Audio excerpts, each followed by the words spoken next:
Welcome, everyone, to yet another episode of the Unfiltered Podcast. I'm your awesomely amazing and wonderful and absolutely gorgeous host.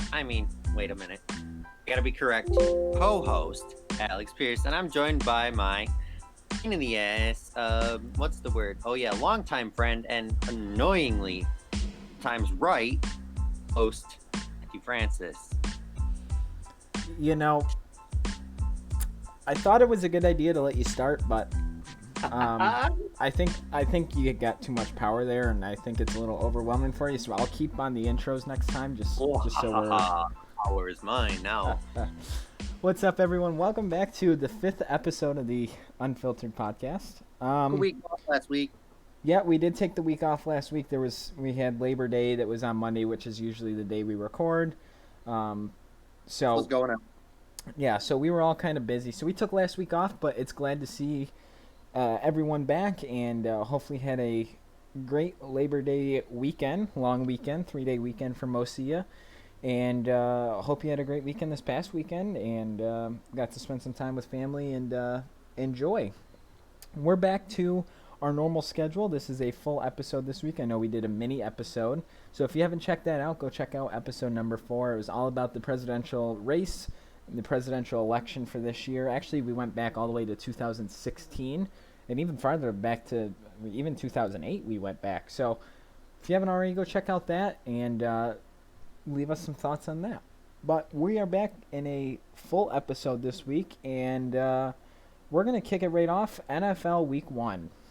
And Alex is a little sore from this topic. But we'll get into that in a minute. Anyways, this past weekend, and actually today being Monday, there is a Monday night game with the Giants and who? Monday night. Who's playing? I know the Giants and the Steelers are playing, but who else is playing tonight? Giants and Steelers are playing right now. And the Titans and Broncos are playing tonight. Titans and Broncos. So for the majority part of it, though, all of the games are kind of finished besides those two. So we're going to cover some of at least the top 3 that we want to cover this week and get right into them. So I want to first start with the Buffalo game. Alex, I don't know did you get a chance to watch that or no?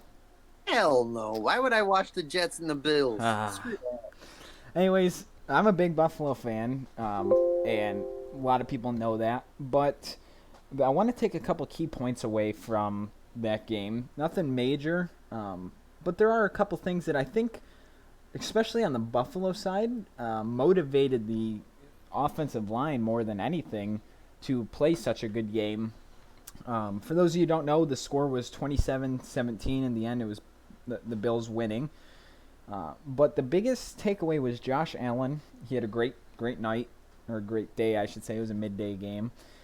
Ran for a touchdown, threw for a couple more, and then he had some extra points and a field goal or two field goals in there. But he threw over 300 yards, which is actually it's a really good day for a lot of people if they throw over 300 yards. It's a good accomplishment for the day. But in Bills history, that was the last time someone threw over 300 yards was 2016 when Tyrod Taylor, yeah, I know that's a name for you there, Alex, was at Buffalo.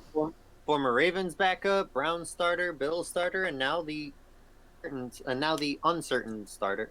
I think he was a backup last year or the year before, wasn't he? I forget which team. Philip Rivers before the Chargers decided to move on. Now he's mentoring Justin Herbert, the Chargers' first round.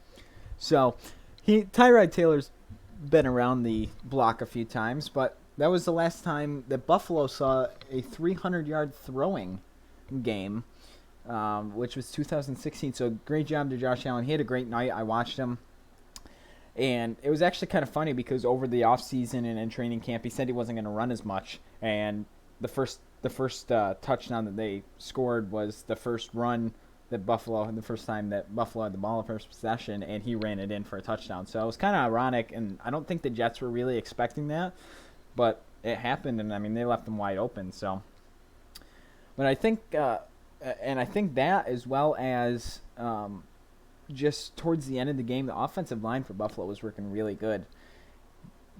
I do think that the Jets did have a really good defense in the first half, but I think they got worn out, and I think that's especially with some of the lower teams like the Jets, Cleveland Browns, sometimes like the Panthers, depending on what day of the week you catch them on. They get run out at the end. They're kind of known for getting run out. But it's the first week. There was no preseason. I think that was a major thing as well. And maybe you can weigh in on the Eagles and the Washington football team, which I'll get into that here in a minute. But I think that not having a preseason might have helped and hurt some teams. I think it helped Buffalo because their offensive coordinator and actually their offensive coordinator and a couple of their defensive team members are kind of coming from that college level and that high school level where they don't have as big of a preseason as NFL, if none at all. So I think that helped Buffalo, and I think that hurt the Jets. Another thing is the NFL, obviously in some, like Buffalo, there's no fans. Miami can actually have fans. The Dolphin Stadium can actually have fans because of COVID-19. They're allowing it. But the NFL is actually playing fan noise, and it's at 70 decibels, which hurt Buffalo last night or yesterday because the average... I'll let you guess this before I say it, but what was the average crowd noise at a Buffalo game last year, Alex? Take a guess. Oh, I'm guessing all over 200. You're close. It was 135 decibels, like normal talk, whatever.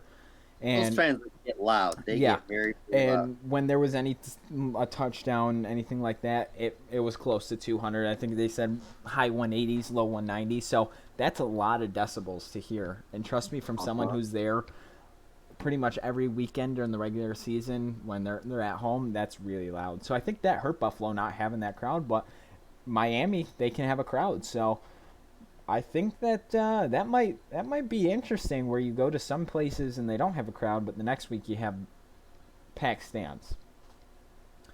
But let's move on to the Eagles game. Alex, why don't you tell me a little bit about that? All I can say is I'm going to temper my words. I'm going to try very, very, very hard to use words that won't make people mad. I can't promise any. So before Alex goes any farther, and I know he's going to rage monster here for a minute, he's a diehard Eagles fan. And when we all know not the conspiracy, but the controversy over the Washington Redskins. Obviously, they're not the Redskins anymore. They're the Washington football team, which is, in my opinion, hilarious that they named their team that. It's like, do you want to get picked on by the bullies of, like, the Patriots and stuff? But apparently, again, I didn't make the name, but Alex is like, I'm sure if we tapped into his blood, like little, you know how they make sprinkles of like different things like snowflakes and stuff? I'm sure if we tapped in, there'd be like eagle sprinkles running through his blood or something. But anyways, go ahead, Alex. So, game starts. Eagles defense forces the football team.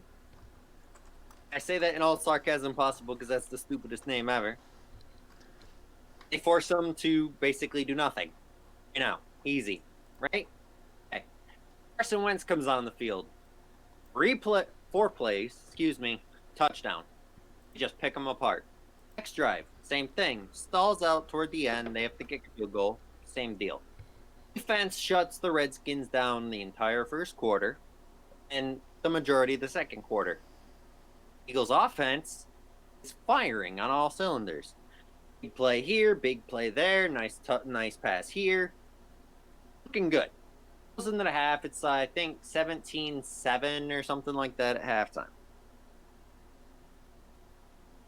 And then all hell breaks loose. Because apparently, Peterson cannot call a good game if his offensive line is hurt. Yes, the offensive line is very important. and not having 3 of the guys that you intended to start on day 1 be there, as well as the backup hurt in the game. The last 3 years, I've seen injury and injury and injury derail the Eagles season. I've seen tons of injuries in 2017 when we finally won the Super Bowl. You'd think you'd see a pattern here.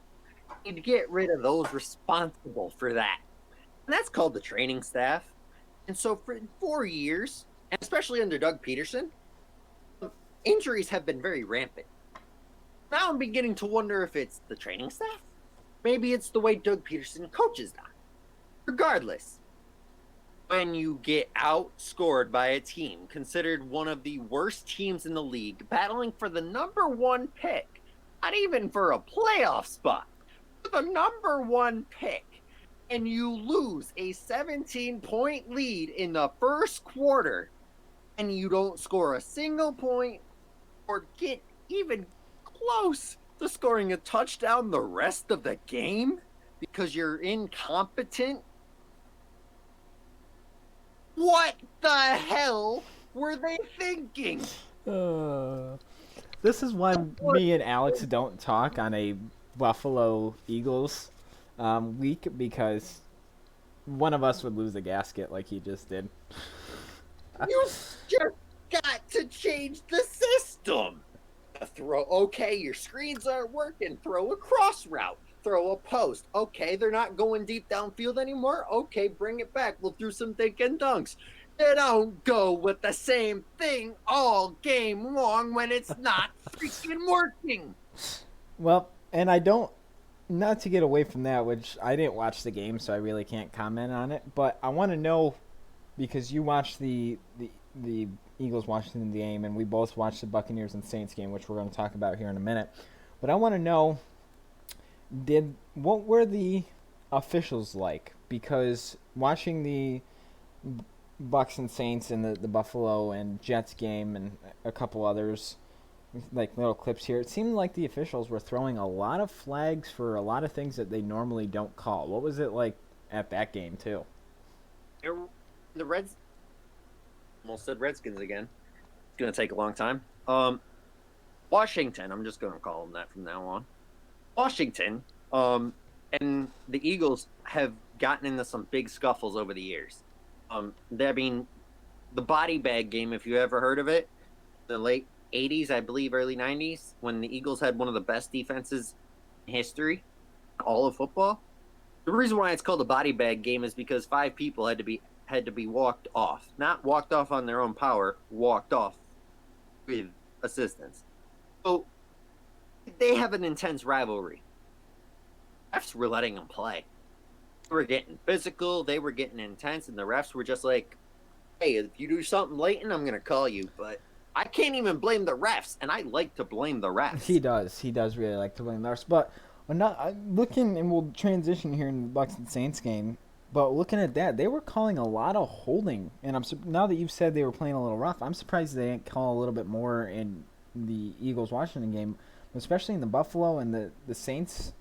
They were calling a lot of holding calls that normally they would kind of look over if it was minor type of deal, and you know how it is. Yeah. They all, obviously refs have they're supposed to be biased, but they got their favorites. No, they were like, any little thing, like if you grabbed their hand for 2 seconds, it was a holding call. And they were calling them left and right. There were messy calls in this game. Yeah, and now I think it's the personal foul call is no longer reviewable. That's a new rule this year that they're testing out. So instead of being able to challenge a personal foul, you can no longer do it as a coach. It's a non-reviewable ruling now. So that's going to change the way. I saw a couple of those in the Buffalo game, and actually in the Buccaneers Saints game, I saw a couple of those. All I can say is this: I'm gonna stop talking about the Eagles because I'm getting mad. Yeah, I can. We're still doing this social distance, online, whatever, and I can't even see him, but yeah, I can see his blood boiling. If that means anything to you guys at home, so someone for when you know someone for almost 12 years, you kind of get a thought of what they're like when they're pissed. Yeah. Not pissed. Let me just say this. Carson Wentz, touchdowns, okay. 2 interceptions, not okay.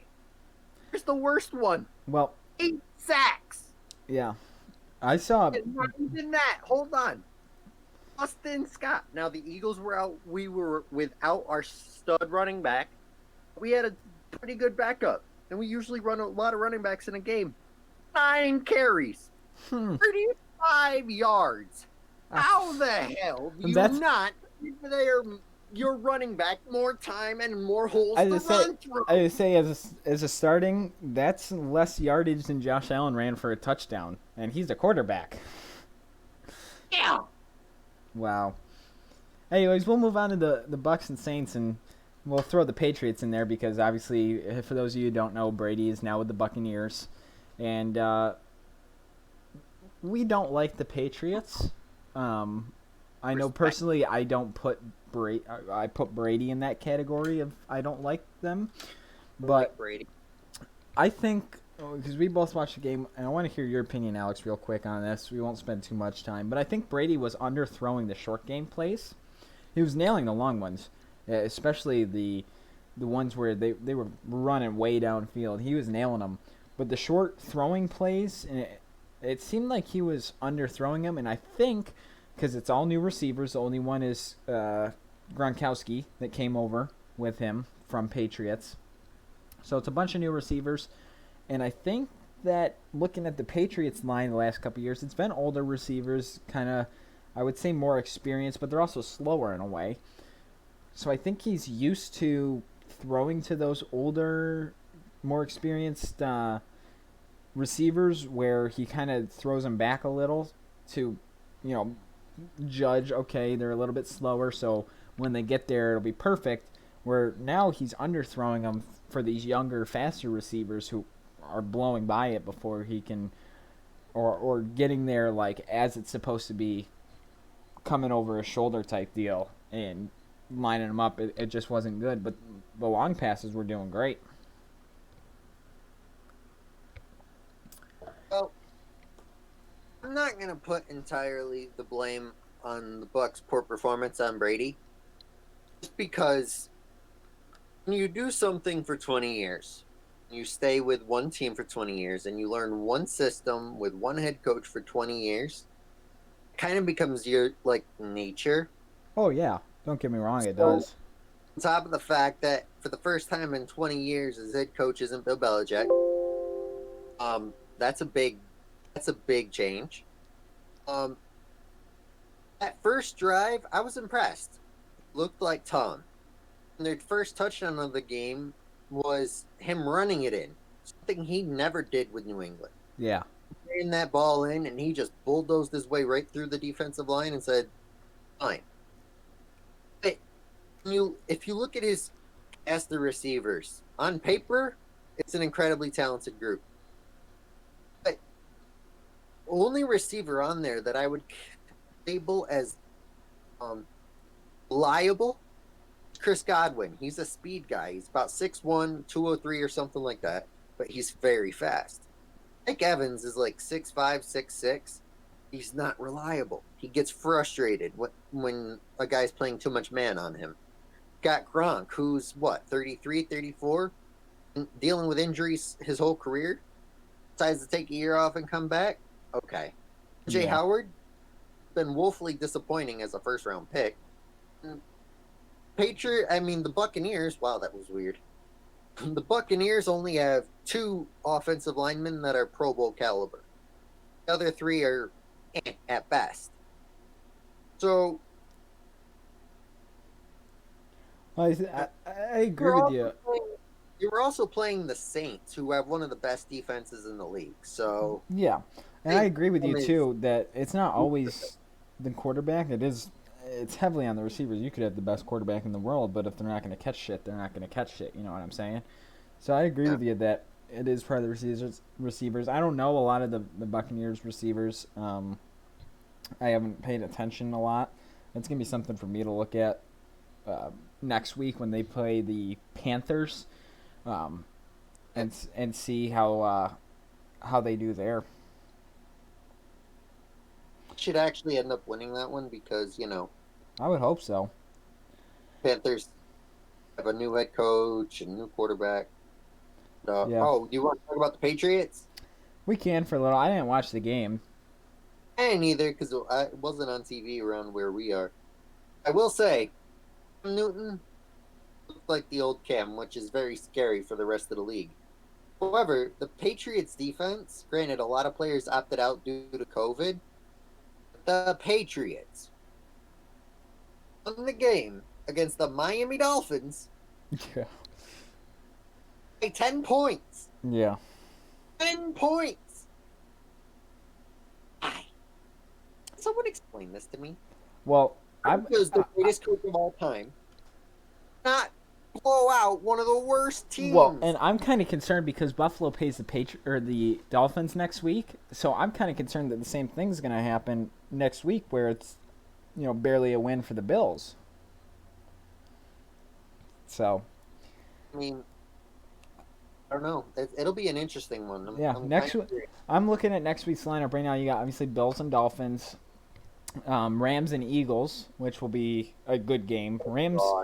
Rams, they can be on and off. Patriots, Buccaneers. You got the Chiefs and Chargers, which actually the Chargers did really well last week, surprisingly. And the game I'm really looking forward to, the Patriots and the Seahawks. I'm looking forward to that game. That's a Sunday game, so that should be a fun one to watch.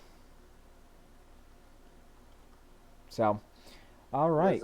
In week one. It was an interesting week one, and I think we're only getting started. So, week one down, and what I don't even know. Week 17, so 16 more weeks to go. I swear to God, if the Eagles have another game like this, I'm going to die of a heart attack. Oh, God. Anyways, moving on. Alex, I know you were talking about this one before we started, so why don't you take it away? So, a lot of younger people won't know who Bob Woodward is. Well, unless you're a history buff like I am, the name doesn't ring a bell. Does it for you, Matthew? Faintly, I've heard the name, but it's not a major bell ringer for me. Bob Woodward was the lead investigator on the Watergate scandal in '73 against Richard Nixon. Bob Woodward is credited as being one of the heroes of uncovering, dark backdoor deals. Jesus. Backdoor deals of politics.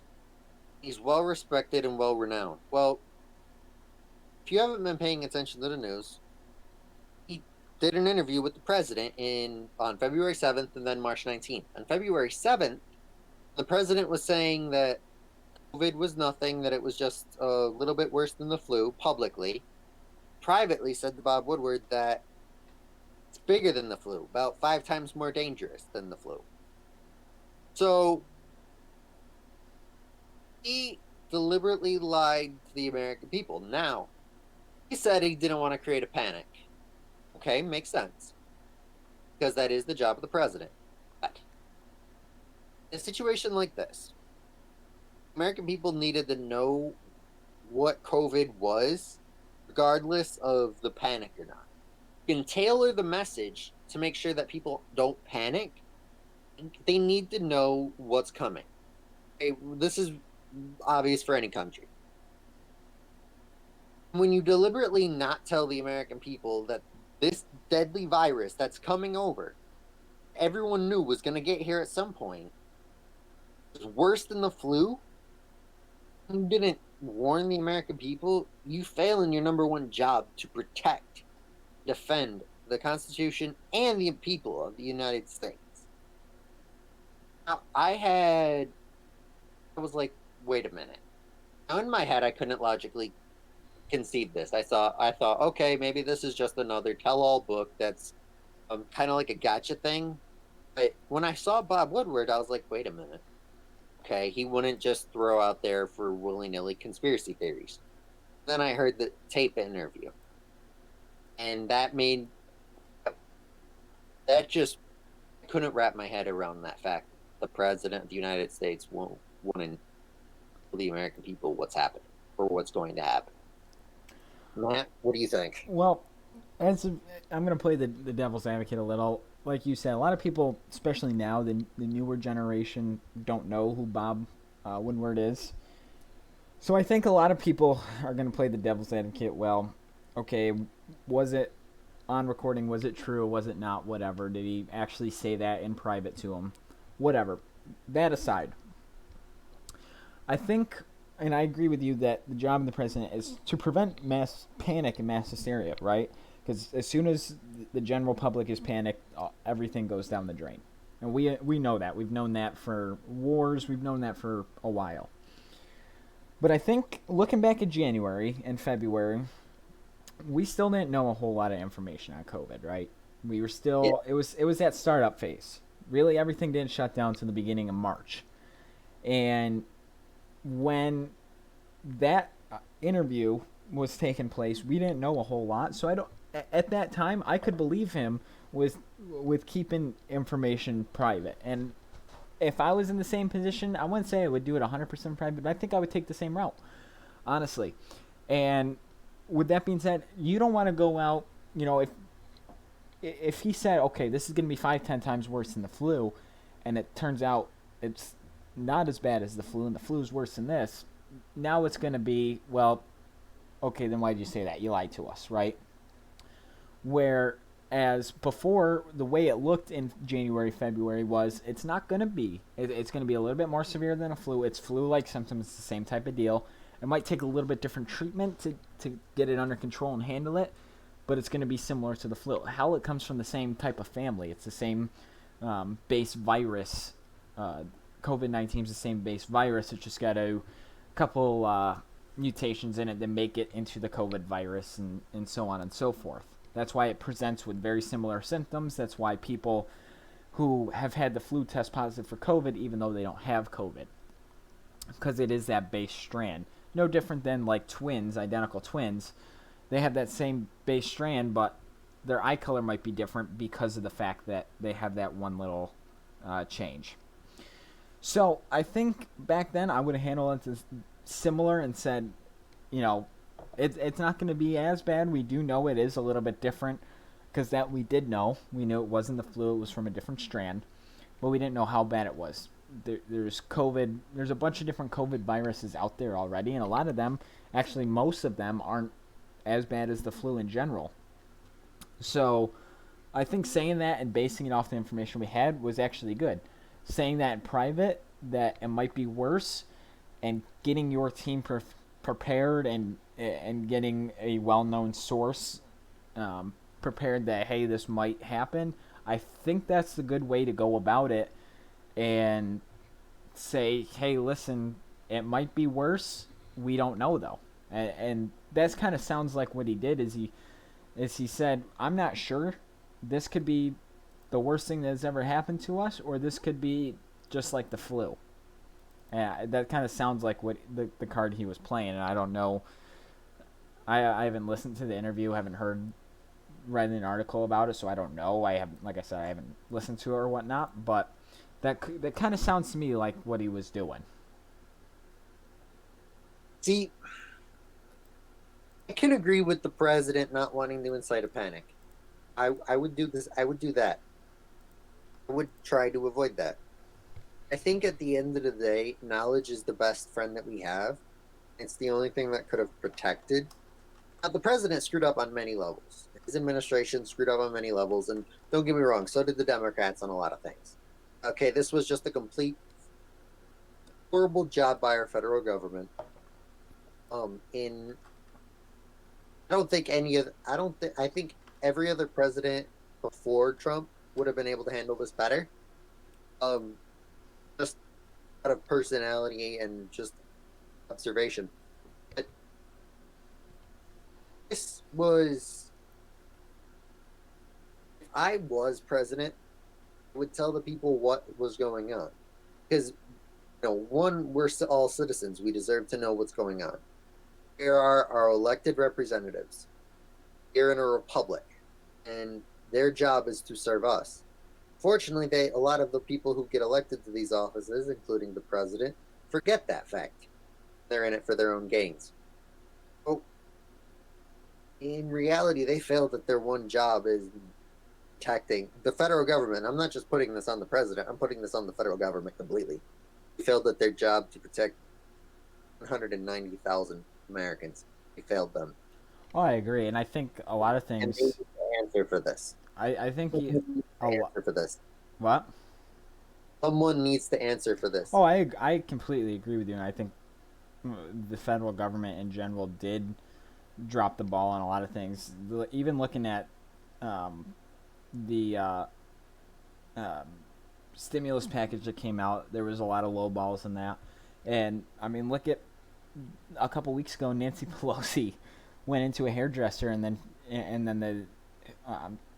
there was a big argument about that or whatnot when you're not even supposed to go get your hair done where she was. So, I mean, that right there shows you that both sides, the Democrats are going and getting their hair instead of working hard, trying to get this thing under control. And it takes both sides to get something like this under control. One person can't do it. And I think a lot of people are looking at Trump saying, hey, you're in charge, get this handled. But realistically, if it was me, you, or any of the listeners out there who are the president, we can't handle something this big by ourselves. Oh, no. And it's a major, major, major issue. It'd be like a nuclear attack gets brought out in New York, and they're looking at the president. Hey, can you handle it? No, it's on everyone. It's on the federal government as a general. It's on the local government and the state government too. But it takes everyone to solve it, figure it out, and work through it. That's why we have that's why we have the Senate. That's why we have the House of Representatives. If we didn't need them, we wouldn't. We'd just have the president, and he could do everything. Right? That's why we have governors. That's why we have state assemblies. It takes everyone, and they have worked together at points throughout it, and they definitely haven't worked together at points throughout it.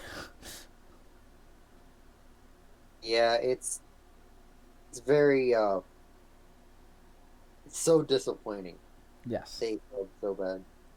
Well, even looking at before, there was a lot of disappointment things that came before even Trump was president. I mean, look back 10, 20 years ago. There was a lot of disappointing things between it's really kind of been a downhill slide over the last 20 years of the parties working together to try to get everything situated and figured out. Yeah. Should I go to the next topic? Yeah. So, sticking with the president. Now, Matthew and I, since we were kids, have wanted to be military or public service in some way. Matthew's father was in the Air Force. My grandfather was in the Army during Korea. We have extensive connections to the military, as well as the utmost respect for all the military and for all who have served and all who have lost their lives defending us. Well, when I first heard about this story of the president calling dead soldiers losers and calling those who serve the military when they could get a different job making more money suckers, my first initial reaction was, okay, there's no way this is true. Like, there is no way this has gotta be false, because no one in their right mind, let alone the president of the United States, regardless of how bad of a light I look at this president in, like, there's no way this can't be true. And then more and more reports started coming out about it, more and more confirming little things about it, including Fox News, who we all know is the president's own personal propaganda machine.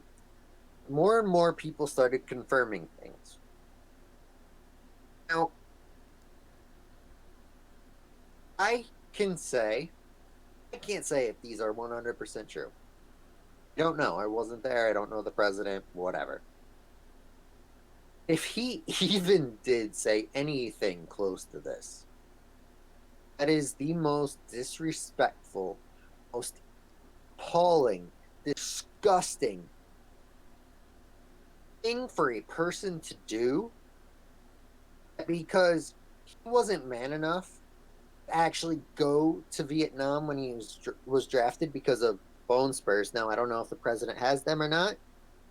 One of my grandfathers has them, so they're legit pain. They're legitimate pain. If that's the reason that he used when he doesn't have it to get out of Vietnam, now, regardless of how I feel about the Vietnam War, anyone who served, they're freaking heroes. Regardless, they're heroes. But for the president, the commander-in-chief, say these things about the military, it's one thing very clear. This president, not a man, is a coward. He is a child hiding behind the resolute desk. 44 presidents before him all served nobly, including ones that I don't like Lyndon Johnson and Richard Nixon. Even they didn't say something as stupid and as appalling as this. I tried to keep my temper when it comes to the president, but I know a lot of people like him. I understand why a lot of people would. When you disrespect the military, the crown jewel of the American dream, you lose any sort of respect that I have. Especially because people that I idolize, my grandfather, John F. Kennedy, AFK's brother, Joseph, fought in the wars, as well as my uncles, as well as cousins who went in, as well as family friends who served. It's disgusting. It's appalling. By far, it is the last straw. For my respect for this president. No, I personally haven't seen or read any comments or articles about this, and I haven't heard a lot about it on social media or whatever. Granted, I'm not the biggest on social media, but I do catch up with the news and all that. Actually, before this, I was scrolling through CNN, and I didn't see any comments on it. But, and I completely agree with you, if these things were said, it's a big no-no. The U.S. has always been a major world force in the military. Granted, we've kind of been the world's police force for a little while.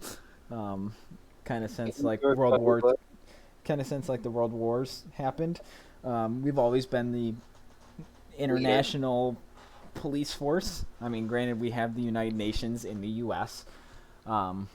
So that says about our military power. We have 11 aircraft carriers, which is more than all of the other countries that have them combined.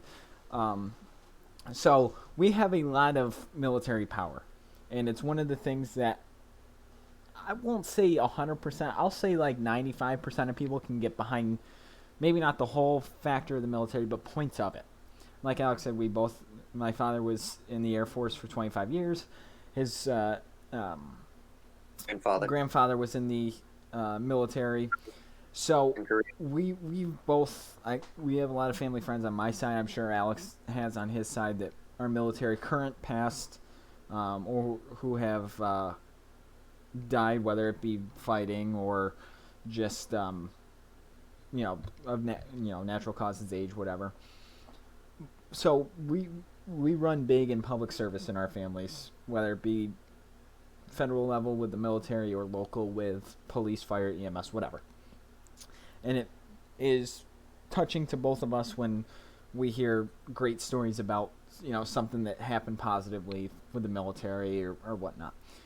But if these comments are true, which like I said, I don't know, I haven't read, it hasn't been confirmed fully. I mean, bits and pieces have been reported, and that's another thing. Like CNN might report two things are correct, but Fox News might report two other things are correct. So nothing's really constant, and I mean that's press for you in general. They're all trying to get money. That's why the press is there nowadays, is for money and for, their own benefit sometimes, a lot of times. But if these are true, I mean, that's major. That's huge. It's disgusting. It's disgusting. And he said this. I don't remember the exact quote, but I remember the gist of it in 2018 when the president was going to visit Bella Wood. Now, those of you who don't know what Bella Wood, that's where the Marines are in the nickname the Devil Dogs. Because at Bella Wood, 1800, predominantly Marines, there were a couple Army regiments in there, fought the German forces in the forest of Bella Wood and lost their lives. There were more, but lost their lives, and that's when the Germans coined the phrase "devil dogs," because they fought relentlessly and with the utmost of courage. So the president decided he was, you know what, I'm not going to go. I'm not going to go, even though it was raining a little. It was a colder day. Every other leader that was there, every other world leader was there. Except for the president of the United States. They were all there to honor American troops. American troops. Except the president of the United States wasn't there. And from what multiple people have said, it was because the president said, why would I want to go there? It's filled with nothing but suckers and losers. And he also was afraid that it would interfere with his hair. Yeah. I mean, like I said, I don't know. But and this goes back to both sides have said stupid shit, right? I mean, very much so. Look at Nancy Pelosi, look at Chuck Schumer. They've said some dumb shit over the past year. They just need to get the hell out of here and go to a retirement home because I'm sick of their honestly, crap. When you, and I'm not throwing shit at anyone, but when you go to take a knee to support something and you have to get 2 or 3 people to help you up, you need to move on from sitting behind a desk and making major decisions that could affect the whole world. Especially public service, yes. I 100% agree. There, and I think, like, the presidency has a 2-term limit. I don't think a 2-term limit. I think maybe like a 4 max for senators and representatives, because some of these guys have been in there for like 40 years and they're still making decisions that have been long done for like 10 of those years. Yeah. And so with the Senate, I agree. 4-term limit, that's good, because the senators serve 6 years, so that would be 24 years. That's still long enough. That's really long, yeah. And so, but 4 years in the House isn't that long. That's only about 8, so I'd say maybe a 5-term, give them 10 years to do some stuff. Yeah.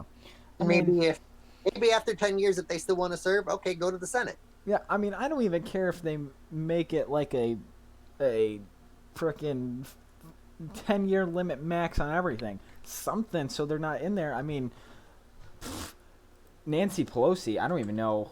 Let me look at her age right now, but like 68 or 70. She's got to be older than that. She's got to be in her 70s at some point. She is 80. Oh, okay. So yes. Yeah. So she's been around the block a little. And I think it's time for some younger people, like I said, some younger people have to take over. And we covered this last week with 2 weeks ago now with the presidential mini podcast that we did. We need to get some younger people in there because the younger generation's coming up and nothing's getting done for us. Here's the worst part. Here's the part about my party that I'm absolutely disgusted in. Well, mind you, I am a Democrat, and I will pretty much always be a Democrat until, as Reagan said, the Democratic Party left me. I didn't leave the Democratic Party. I will pretty much always be a Democrat. The younger voices that my party is putting up there, people like Alexandria Ocasio-Cortez, or whatever the hell her name is, She's a whack job. She's a psycho. She's I a agree. socialist. I agree. Mommy. I Put up completely the agree. line of war. I respect anyone because of their religious beliefs. Like, you can be Muslim, you could be Jewish, you could be Christian. That doesn't matter to me. You're a human being. This is a woman who didn't denounce these September 11 attacks. Yeah. She's a disgrace to the party. Yeah. I seldom agree with the president on anything. I agree, they're both freaking crazy, and they need to go. Bernie Sanders, he's old, and he's communist. He honeymooned in the Soviet Union, for Christ's sake. Hello, does not ring any problems with national security.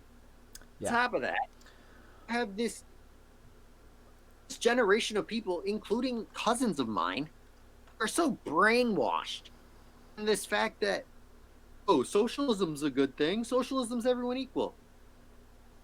Hold on a second. You know what the USSR stands for?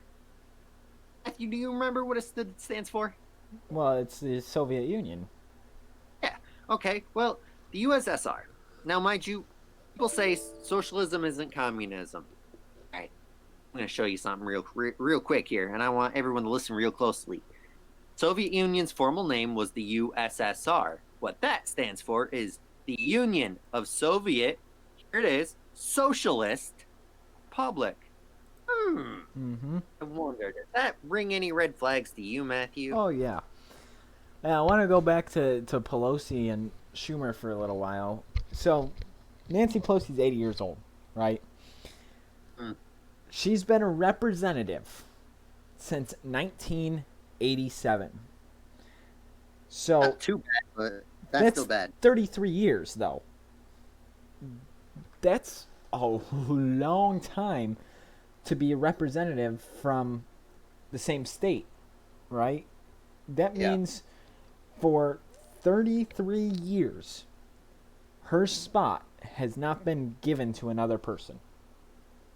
Chuck Schumer, he's 69, which actually I thought he was a little older. Surprisingly, Look. I was surprised by his age. I thought he was higher 70s, to be honest. But he was, I won't include the New York Assembly here. He was an assembly member for 5 years, 75 to 80. But he's been a representative in New York since 1983. 37 years. So, they've been in it for a while. Between the two of them, they probably have more years. So they got, 33 and 37. So they got 70 years as a representative between the two of them. That's more than probably the rest of the representatives there combined, to be honest. And to throw in another name that I have a big problem with is Mitch McConnell, Yeah. the fascist Republican Senate Majority Leader. I agree.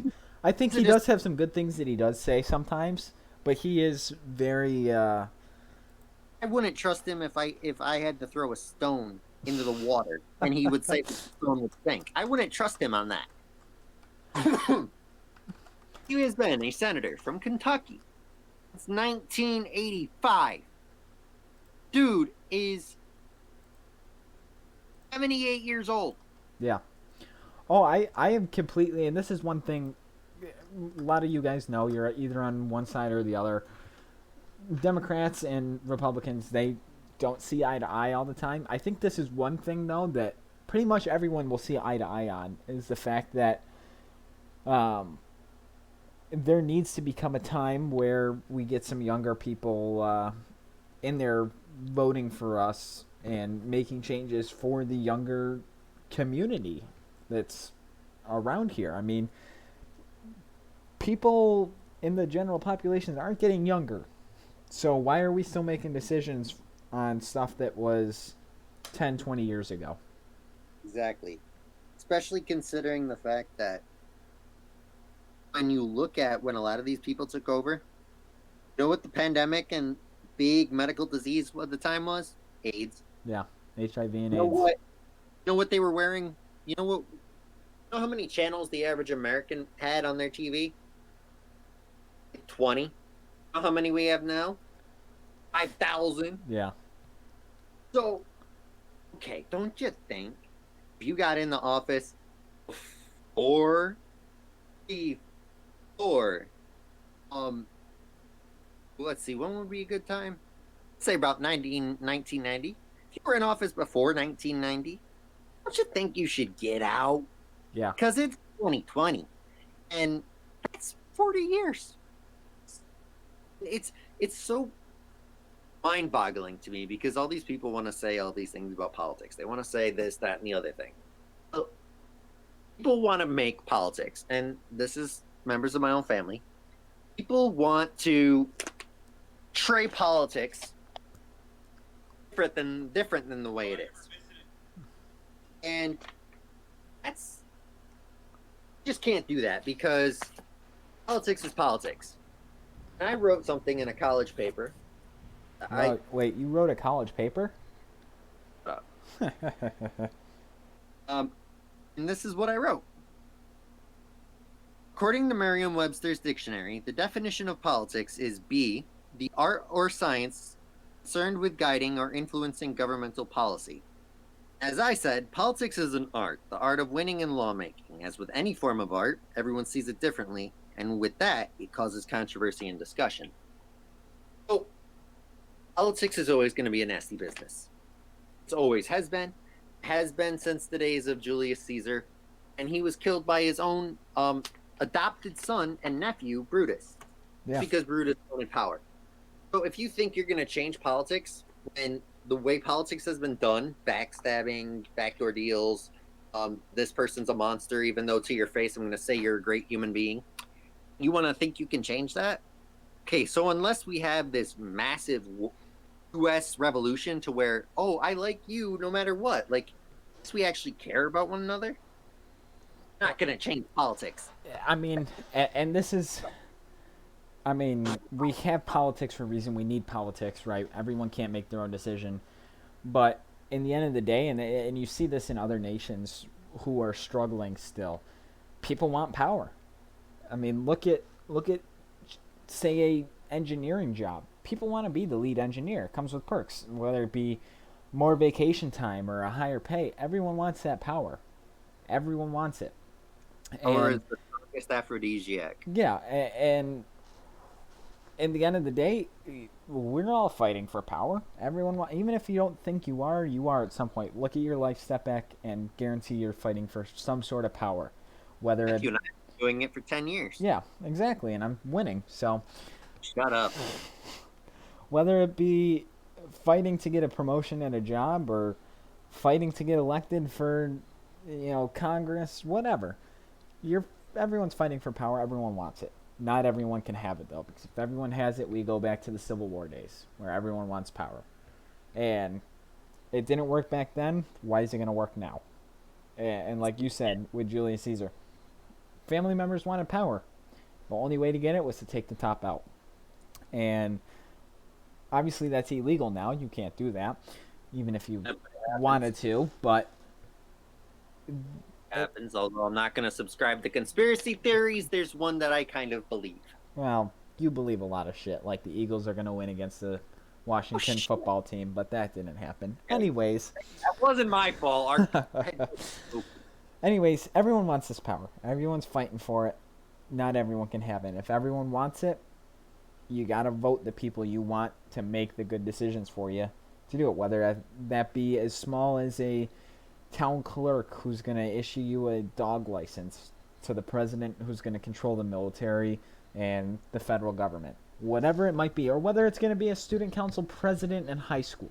Doesn't matter. People want power.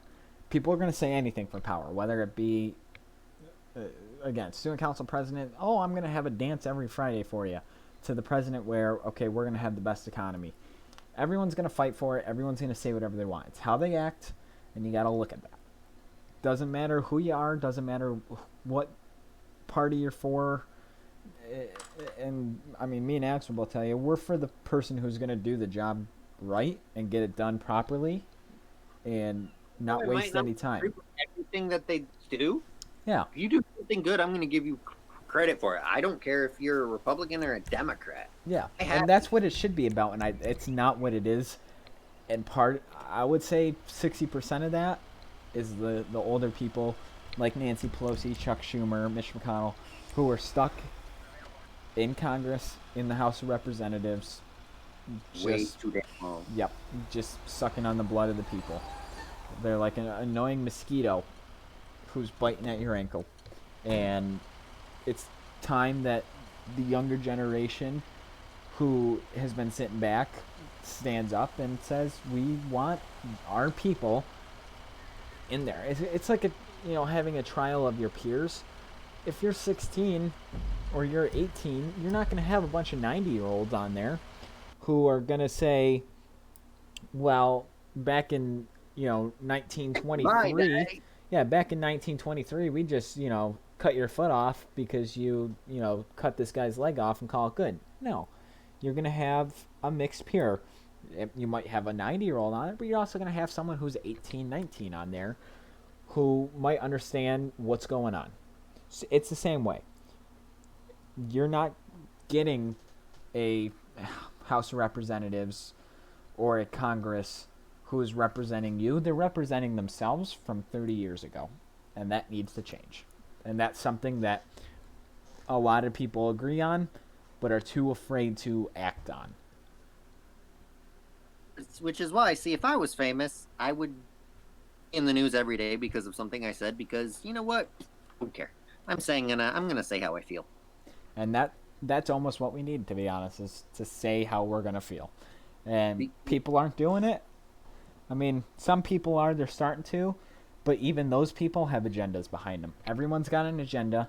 We all have what we want by the end of our life. And if we don't get it, we're going to alter our agenda to do it. Everyone's got one. Just matters how big their agenda is compared to the other people. And like one of the quotes that I had on one of my papers in high school, politics are always a struggle for power, disguised and modified by prudence, reason, and moral pretext. Yep. And I think that's a good place to end that for today. And if you want to hear more, we didn't go into the Congress and House of Representatives a lot 2 weeks ago with our mini podcast. But if you want to hear more about our thoughts on the presidential race upwards to almost 20 years ago, 10, 20 years ago, check out episode 4 of the mini podcast. That was all about the federal government and the president on both sides, whether it be Obama, Joe Biden, or President Trump. We talked about it all, and we gave our opinions, and we'd love to hear yours, so go check that out as well. But moving on, I am going to end today's episode by ruining everyone's holiday season. And I'm sorry if this is going to happen and you're listening to this. I know Alex is going to be sad. You can hear him crying. He is a big Santa lover. He always loves seeing Santa come down in front of Macy's with confetti cannons. But the Macy's Thanksgiving Day Parade has officially been canceled for 2020. Now, Santa, why? Yeah, Alex is a huge believer in Santa. He leaves carrots out for the reindeer every year. Rudolph's my best friend. Yeah. Unfortunately, we will not see Santa come down and stop in front of Macy's and wave to everyone, really all around the world that watch the Thanksgiving Day Parade, even if they don't celebrate Thanksgiving. And he won't be waving this year, and that's kind of sad. Wait a minute. Who might be even more disappointed? What? Santa. Because you know what his wife made clear to him? Santa's only supposed to come once a year. You gotta wait another year. Wow. But, the Macy's Thanksgiving Day Parade's been a tradition every year for me. It's always the first thing I watch when on Thanksgiving Day. I'm not sure how it is in your family, but, it's always a huge parade, from SpongeBob to Santa to the turkey. It's always a huge tradition. Families all around the world gather. Even if they don't celebrate Thanksgiving, people still watch it because it's a fun thing to do. And I was really hoping that this year they would say no spectators. We're still going to do it, televise it because it's a huge event. But unfortunately, they did cancel it. I know personally I'm completely disappointed. Alex, I know you're probably hurting about it. This Man, it's just not fair, man. Yeah. 2020 sucks, man. Yeah. Sucks. So this has been the Thanksgiving parade has been going on since 1924, and that has been 96 years nonstop, whether it was on the radio, TV, or you watched it in person. And it's gonna be bad. It's gonna be sad. I don't know how they're gonna do it. I know there's been some talks about maybe we'll do it in like a lot, whatever. We'll do the parade, but even that, I think it's gonna be tough. You can't have all the people holding the floats. You can't have singers and whatnot, and it's definitely gonna be a huge change if people are looking at it saying, "Oh, yeah, they're just marching a lot," compared down to in front of Macy's where you got these performances and all that. It's going to be huge. I'm sad. Alex is sad. We're all sad. I wanted to see Santa. I love Santa. Alex, it's like Santa's little minion. And it's going to be a disappointment. However they do it, I will still probably watch it. Just like my college or my football on on Thanksgiving. I always watch the Thanksgiving Day football game with whoever's playing. I don't even know who's playing this year on it. I swear to God, if they cancel Thanksgiving Day football, They man, honestly they better not, because if they cancel that, I am gonna be like livid. The parade one day and now this. Oh my God, I'm looking it up right now. I'm gonna go kick somebody's ass. I will literally hurt someone if they cancel Thanksgiving Day football. Let's see here. November 15th next week. 23rd. What day is it? The 26th? I believe 26th. so. There's 3 games, actually. You got the Texans and Lions, Washington and Cowboys, Ravens and Steelers. So you got 3 games to enjoy that day. All right. 12:30, 4:30, and 8:20. So you can see all of them right in a row if you want. All Thursday football. Not Wednesday, Thursday football. So that's going to be a fun day, even though the parade might not be the best if they have it. But, we'll see. And I'll still probably watch it. I know Alex will, because he'll be crying at the TV, "I want to see Santa." And, Daddy, I want to see Santa. that's actually going to be interesting, too. Are they going to have, like, shopping mall Santas? That's going to be... Dang. That's going to be interesting. Because if you think about that, there's thousands of Santas across... If you have little kids, don't listen to this right now. But...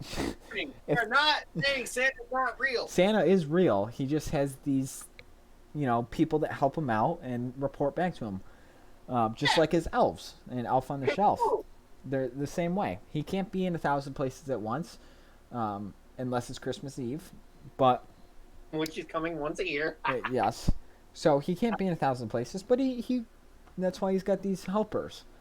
So are they going to allow kids to sit on Santa's lap and tell them what they want for Christmas, or if they got a wish or anything?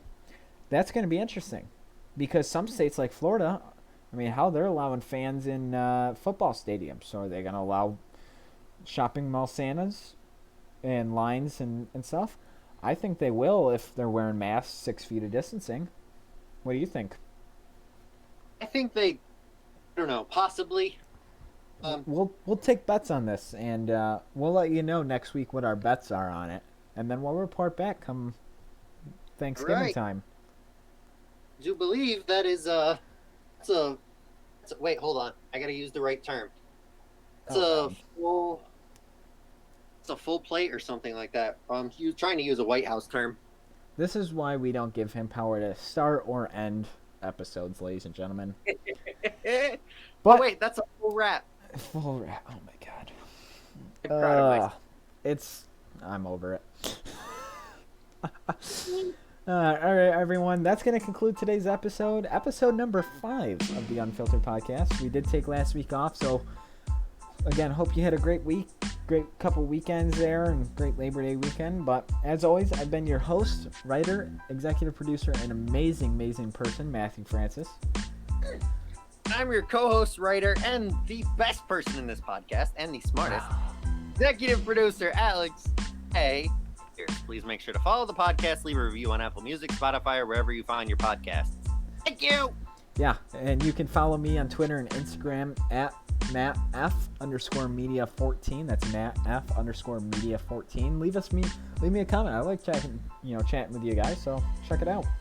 You can find me on Instagram at AlexPierce_unfiltered and at Twitter at AJPierce243. Please follow me. I want followers. God, it's so annoying. Followers. You can also check out, never mind. Or you can email us at MatthewFrancisMedia@gmail.com and leave us a suggestion, leave us an email, leave us your comments there. Other than that, the Unfiltered Podcast is a production of Matthew Francis Media and its producers, and we will see you next week. Have a good week, everyone.